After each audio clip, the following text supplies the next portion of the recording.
A memória do primeiro ataque a Schweinfurt era uma ferida aberta. Apenas 2 meses antes, a missão se transformara em um massacre, um céu repleto de fogo e metal retorcido. 36 bombardeiros nunca retornaram. Centenas de homens desaparecidos. Os sobreviventes ainda viam em seus pesadelos os caças alemães atacando em ondas implacáveis e o silêncio assustador nos alojamentos, onde dezenas de beliches permaneceram vazios. Mesmo assim, em 14 de outubro de 1943, eles subiram novamente. 291 fortalezas voadoras B-17, levando quase 3.000 homens de volta ao coração da Alemanha. O alvo era vital demais para ser ignorado. As fábricas que produziam os rolamentos de esferas, componentes essenciais para cada tanque, avião e submarino alemão. O comando havia decidido que o alvo valia qualquer custo, e eles eram o custo. Enquanto as aeronaves perfuravam as camadas mais altas da atmosfera, o mundo lá fora se tornava hostil de uma maneira que nenhuma arma poderia igualar. A 25 mil pés de altitude, a temperatura despencou para 50 graus negativos. Lá dentro, os homens se preparavam para a inevitável dança com a morte contra os caças e a artilharia antiaérea. Eles estavam treinados para essa luta, mas eles não estavam preparados para o outro inimigo, um adversário que não anunciava sua chegada com o ronco de um motor ou o clarão de um canhão. Eles ainda não sabiam, mas o inimigo mais perigoso daquele dia não estava esperando por eles no céu. Ele já viajava a bordo, um assassino silencioso que não precisava de balas para reivindicar suas vítimas. O frio não era apenas uma condição, era uma presença física. A cada metro que o B-17 subia, essa presença se tornava mais pesada, mais invasiva. Dentro da fuselagem de alumínio não havia refúgio. A aeronave, projetada para voar mais alto que os caças inimigos, não fora projetada para o conforto dos homens que a operavam. Não havia pressurização para aliviar a pressão nos ouvidos e pulmões, nem sistema de aquecimento para combater a temperatura que despencava do lado de fora. A fina pele de metal do avião não oferecia isolamento. Ela conduzia o frio para dentro com uma eficiência brutal. O vapor da respiração de cada homem pairava no ar por um instante antes de congelar e se depositar como uma fina camada de poeira de gelo sobre tudo o que tocava.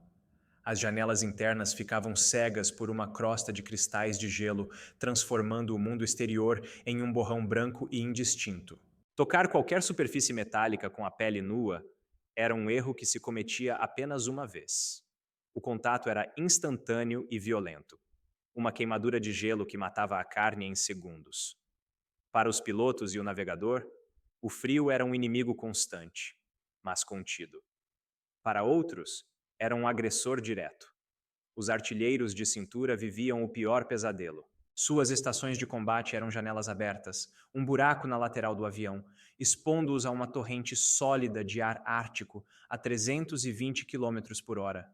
Era uma força invisível que os castigava sem cessar, roubava o fôlego de seus pulmões e atacava qualquer centímetro de pele que não estivesse perfeitamente coberto. Nessas condições, o corpo humano travava uma batalha perdida. A sensação térmica atingia níveis que a ciência mal conseguia medir, muito abaixo do que qualquer ser vivo poderia suportar por muito tempo. Os manuais diziam que a carne exposta congelaria em menos de 1 minuto. Mas o que era 1 minuto quando se estava por horas nesse inferno gelado? Como um homem poderia manter a precisão para abater um caça-inimigo quando seus dedos, mesmo dentro de grossas luvas, estavam dormentes e inúteis? Como poderia lutar contra um inimigo que ele não podia ver, mas que sentia em cada fibra de seu ser? Mas eles não foram enviados para a morte certa. Pelo menos, essa era a teoria. O comando sabia do frio e havia fornecido uma solução, uma maravilha da engenharia moderna projetada para manter esses homens vivos e lutando. Era a sua única linha de defesa contra o inimigo invisível, a única promessa de calor a 25 mil pés de altitude. Cada homem a bordo dependia dessa tecnologia para sobreviver. Era a peça de equipamento que deveria anular a vantagem mais mortal do ambiente. Mas essa confiança estava terrivelmente equivocada, pois dentro daquela promessa de calor escondia-se um segredo de projeto tão catastrófico que transformaria a esperança em uma sentença de morte. A solução para o frio assassino tinha um nome: traje de voo F1. Entre as tripulações, ele era carinhosamente chamado de Coelho Azul, uma referência à sua distinta cor azul clara. O conceito era uma promessa de sobrevivência, uma peça de engenharia que parecia genial em sua simplicidade. Era, na essência, uma manta elétrica pessoal com uma rede de fios de aquecimento costurada diretamente em um macacão de lã que se conectava ao sistema elétrico de 24 volts do avião. Quando funcionava, era um milagre. O traje criava um casulo de calor em torno do corpo, uma barreira vital contra a brutalidade do ambiente. Era a diferença entre ter dedos ágeis nos controles e ter blocos de gelo inúteis. Era a diferença entre a vida e a morte. Mas o Coelho Azul escondia uma falha de projeto tão fundamental, tão catastrófica, que transformava essa promessa em uma sentença. O problema estava na fiação. Os engenheiros a conectaram em série. Pense nas luzes de Natal antigas. Se uma única lâmpada queima, o circuito inteiro se apaga e todo o fio escurece. O traje funcionava sob o mesmo princípio fatal. Um único rompimento em qualquer um dos frágeis fios internos, e todo o sistema morria instantaneamente. E os fios se rompiam o tempo todo. Os testes em laboratório não simularam a realidade violenta do combate aéreo. Cada movimento de um artilheiro era uma aposta. Girar o corpo bruscamente para seguir um caça inimigo, agachar-se para desobstruir uma metralhadora emperrada, esticar-se para alcançar um cartucho de munição. Cada ação necessária para se defender do inimigo tensionava os fios até o ponto de ruptura. Era uma roleta russa elétrica. Em um segundo, um homem sentia o calor reconfortante fluindo por seu corpo. No segundo seguinte, sem nenhum aviso, o calor desaparecia. Uma traição silenciosa de seu próprio equipamento, deixando-o completamente vulnerável ao frio que agora invadia suas roupas como um fantasma. A história está repleta de falhas de projeto, com consequências trágicas. Você conhece alguma outra? Deixe sua opinião nos comentários, pois cada história compartilhada mantém a memória viva. Para continuar descobrindo esses relatos ocultos que moldaram o nosso mundo em silêncio, junte-se a nós. Apenas os escolhidos clicarão no botão vermelho de inscrição para não perder nenhum detalhe. Pois para um homem, preso em uma pequena esfera de metal sob a barriga do avião, a falha do traje não significava apenas congelar. Significava ficar aprisionado, um espectador consciente da própria morte lenta, sem nenhuma chance de escapar. Se o inferno tem um centro, para os artilheiros da 8ª Força Aérea, ele ficava sob a barriga de um B-17. Era chamado de Torre de Bola, uma esfera claustrofóbica de metal e acrílico, mal grande o suficiente para um homem se encolher em posição fetal. Lá dentro, ele estava cercado por 2 metralhadoras calibre 50, suas munições e o vazio congelante. Não havia espaço para um paraquedas. Não havia espaço para uma camada extra de roupa. O frio não vinha de uma direção. Ele irradiava de cada superfície, penetrando em seu corpo por todos os lados. A falha do traje de aquecimento neste lugar não era apenas uma sentença de congelamento. Era uma armadilha. Para sair da torre, ela precisava de energia elétrica para girar e alinhar a escotilha com o interior do avião. Se um ataque inimigo danificasse o sistema elétrico, o artilheiro se tornava um prisioneiro. Um prisioneiro consciente, sentindo a vida se esvair lentamente de seus membros, trancado em seu próprio caixão de gelo a 25.000 pés de altitude. O que você faria nessa situação? Sabendo que abandonar seu posto, se é que fosse possível, deixaria seus 9 companheiros de tripulação vulneráveis ao ataque mortal que vinha de baixo? A resposta, para a maioria desses homens, era impensável. Eles escolhiam ficar. Um jovem artilheiro, sentindo os dedos se transformarem em pedra dentro das luvas, poderia ter pensado: eu não sinto mais minhas mãos, mas meus olhos ainda funcionam. Eles não vão passar por mim. Não enquanto eu estiver aqui. E assim ele permanecia, com as mãos congeladas nos controles, vigiando os céus, cumprindo seu dever até o fim. No pouso, a equipe de terra muitas vezes os encontrava assim, heróis silenciosos que precisavam ter suas luvas cortadas de mãos que nunca mais se moveriam. Este não era um drama isolado. O artilheiro da cauda enfrentava um destino de solidão semelhante. separado do resto da tripulação pela extensão da fuselagem, se seus sistemas de oxigênio ou aquecimento falhassem, ninguém poderia alcançá-lo. Ele congelaria sozinho, e sua morte só seria descoberta horas depois, quando o avião já estivesse seguro no chão. Isso não era um acidente raro. Estava acontecendo em quase todas as missões, uma epidemia silenciosa que dizimava as tripulações de dentro para fora. A verdade, quando finalmente foi compilada em números frios e inegáveis, era mais chocante do que qualquer história individual. No período de 14 meses que terminou em dezembro de 1943, as lesões por congelamento removeram mais homens do serviço de voo do que todas as balas e estilhaços do inimigo combinados. A Força Aérea estava perdendo a guerra não para a Luftwaffe, mas para a temperatura. Esta estatística terrível chegou à mesa de um homem que via algo mais do que números. Ele via uma falha inaceitável e se recusou a permitir que ela continuasse. Em meio a essa catástrofe silenciosa, um homem se recusou a aceitar o inaceitável. Seu nome era Coronel Malcolm Groh. Ele não era um oficial de gabinete que via a guerra através de relatórios e estatísticas. Ele era um cirurgião forjado no fogo do combate mais brutal. Durante a Primeira Guerra Mundial, ele se voluntariou para servir no exército russo na Frente Oriental, operando soldados destroçados enquanto a artilharia alemã transformava o mundo ao redor de seu hospital de campanha em um inferno de lama e estilhaços. Ele conhecia o cheiro da morte e o peso de uma vida perdida. Quando chegou à Inglaterra em 1942 para assumir o posto de cirurgião-chefe da 8ª Força Aérea, ele esperava tratar ferimentos de balas e estilhaços. Em vez disso, encontrou uma epidemia de um tipo diferente. Ele viu aviadores veteranos, homens que haviam sobrevivido a dezenas de missões, com os dedos enegrecidos e mortos, as orelhas brancas e duras como mármore, os pés tão danificados que nunca mais andariam normalmente. Eram feridas que não sangravam, mas que incapacitavam permanentemente. Groh começou uma investigação metódica. Ele não apenas contava as vítimas, ele mapeava a tragédia. Os relatórios confirmaram seus piores medos. Os artilheiros de cintura e os operadores da torre de bola eram os mais atingidos.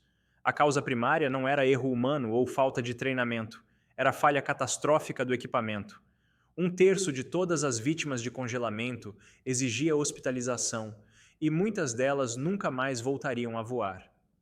A Força Aérea estava perdendo suas tripulações mais experientes não para os caças inimigos, mas para suas próprias roupas. Armado com dados irrefutáveis, Groh confrontou o comando. Ele esperava alarme, ação imediata. O que encontrou foi uma muralha de negação burocrática. Oficiais que nunca haviam sentido o frio cortante a 25 mil pés de altitude mostravam-lhe papéis. O traje atende às especificações, diziam eles. O fabricante garante que foi exaustivamente testado. Para eles, a guerra era uma série de documentos e requisições. A verdade de Groh era feita de carne congelada e vidas destruídas. A batalha do coronel não seria travada apenas contra o frio. Sua guerra mais difícil seria contra a inércia de seu próprio sistema, uma burocracia que se movia lentamente demais, enquanto, a cada missão, mais homens pagavam o preço com seus corpos. Com o alto comando paralisado pela papelada, a solução não viria dos escritórios. Teria que vir de baixo, dos campos de pouso enlameados, onde os homens que viam seus amigos voltarem mutilados decidiram que, se o sistema não ia salvá-los, eles teriam que salvar a si mesmos. Longe dos corredores do poder, nos aeródromos encharcados de chuva da Inglaterra, a guerra tinha uma cara diferente. Era a cara do sargento-mestre Earl Southwick e de homens como ele, chefes de equipe de terra cujo trabalho era remendar os bombardeiros feridos e mandá-los de volta para a luta. Eles não se importavam com especificações de fábrica ou canais de aprovação. Eles viam o dano, ouviam as histórias das tripulações e entendiam a realidade. Se um procedimento de reparo oficial significava deixar um avião no chão por semanas, eles o ignoravam. Eles fabricavam peças que não podiam ser requisitadas, remendavam fuselagens com chapas de metal e rebites, e improvisavam soluções para problemas que os engenheiros a milhares de quilômetros de distância nunca haviam imaginado.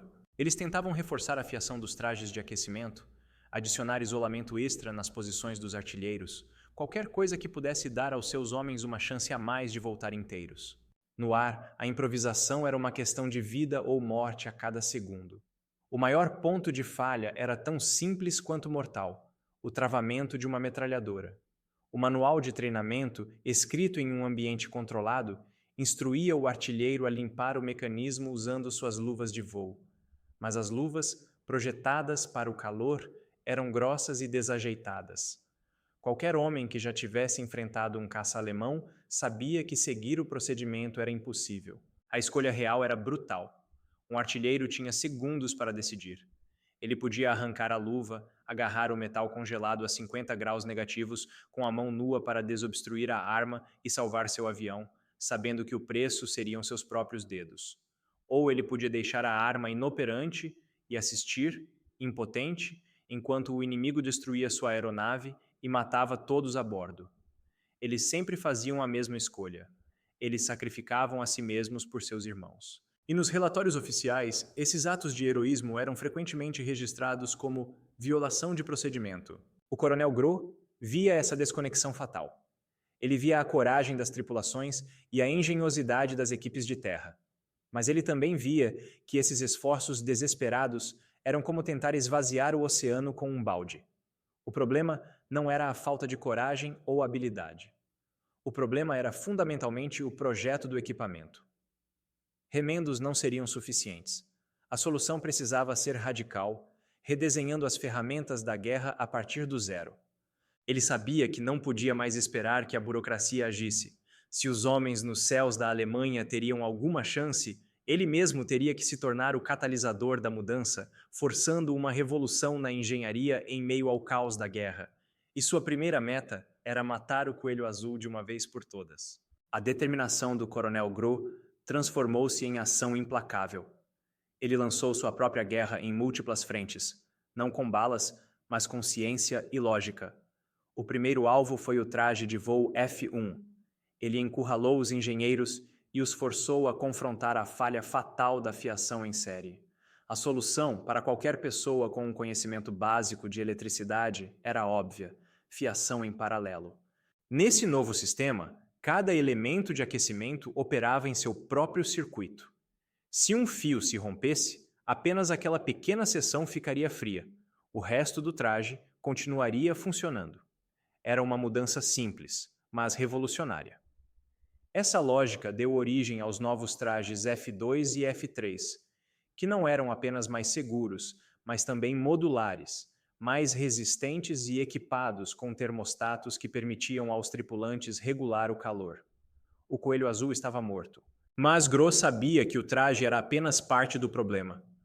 A maior causa de congelamento, responsável por quase 40% dos casos, era o vento brutal que açoitava os artilheiros de cintura. Nenhuma quantidade de calor elétrico poderia combater a perda de temperatura causada por um fluxo de ar de 320 km por hora. A única solução era bloquear o vento. Sua insistência levou a uma das mudanças mais significativas no design do B-17. O novo modelo, o B-17G, saiu da linha de produção com as janelas da cintura fechadas por painéis de acrílico, com aberturas apenas para os canos das metralhadoras. O impacto foi imediato. A ofensiva de Gros continuou.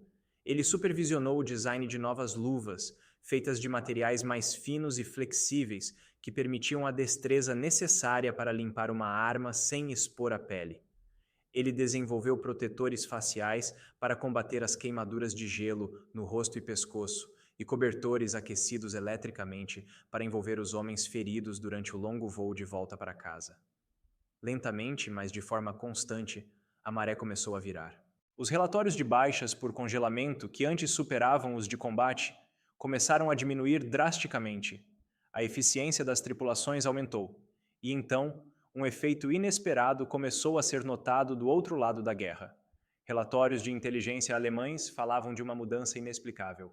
Os pilotos da Luftwaffe, que haviam se acostumado a atacar bombardeiros americanos, cujas defesas eram muitas vezes lentas e desajeitadas, agora encontravam um fogo defensivo ferozmente preciso e coordenado. As formações americanas pareciam mais coesas, mais mortais. Os alemães não conseguiam entender o que havia mudado. Teria o inimigo desenvolvido uma nova mira? Um novo tipo de munição? A resposta era muito mais simples e, ao mesmo tempo, mais profunda. Eles não estavam mais lutando contra homens que estavam, eles próprios, lutando contra o próprio corpo para sobreviver. Eles estavam lutando contra artilheiros cujas mãos não estavam mais congeladas. A guerra contra o frio estava sendo vencida. Mas qual foi o custo humano de aprender essas lições? E como o sacrifício daqueles primeiros tripulantes, que serviram como cobaias involuntárias, mudaria a forma como o homem voa para sempre? O tenente John Lucado, um dos últimos pilotos do lendário Centésimo Sangrento, resumiu a guerra de cada tripulante em 4 inimigos: os caças, a artilharia antiaérea, o medo e o congelamento. Ele não listou o frio como uma condição. Ele o listou como um combatente, um adversário tão ativo e mortal quanto qualquer arma forjada pelo homem. E ele estava certo. O preço pago por aquela primeira geração de aviadores, medido em sofrimento e membros perdidos, forçou uma revolução que ecoa até hoje. As lições escritas com a carne congelada daqueles homens levaram diretamente ao desenvolvimento da próxima geração de bombardeiros, como o B-29 Super Fortress. Aquela aeronave não era apenas uma melhoria, era uma filosofia completamente nova. Pela primeira vez, a tripulação voaria em compartimentos totalmente pressurizados e climatizados. A engenharia finalmente entendeu uma verdade fundamental. Não se trata de criar equipamentos para ajudar o homem a sobreviver em um ambiente hostil. Trata-se de usar a tecnologia para remover o homem completamente desse ambiente. O trabalho incansável do coronel Malcolm Grow, que após a guerra se tornou o primeiro cirurgião-geral da Força Aérea dos Estados Unidos, cimentou esse princípio. Seu nome hoje adorna um centro médico militar, mas seu verdadeiro monumento não é feito de tijolos. Seu verdadeiro monumento é invisível e onipresente. É a segurança de cada piloto que voa em grande altitude hoje. Eles operam em cabines confortáveis, protegidos do frio letal do céu, porque homens como Groh se recusaram a aceitar que o equipamento pudesse ser mais perigoso que o inimigo. A história da 8ª Força Aérea é frequentemente contada com o barulho de motores e o fogo das explosões, mas raramente com o silêncio do gelo. Qual parte desta jornada de sofrimento, sacrifício e, finalmente, inovação mais te impactou? A falha de projeto do traje, a escolha impossível do artilheiro ou a determinação de um médico para mudar um sistema inteiro? Deixe sua reflexão nos comentários. Sua perspectiva é valiosa, mesmo que compartilhada anonimamente. Se histórias como esta, que revelam a face oculta dos eventos que moldaram nosso mundo, são importantes para você, curta este vídeo e inscreva-se para se juntar a nós na descoberta de outras verdades esquecidas. O sacrifício daqueles homens não foi uma história de fracasso. Foi a história de como a adaptação humana acontece sob a pressão mais extrema, comprada com uma dor que garantiu que ninguém mais tivesse que pagar aquele preço novamente. Eles voaram através do inferno gelado para que as gerações futuras pudessem tocar os céus.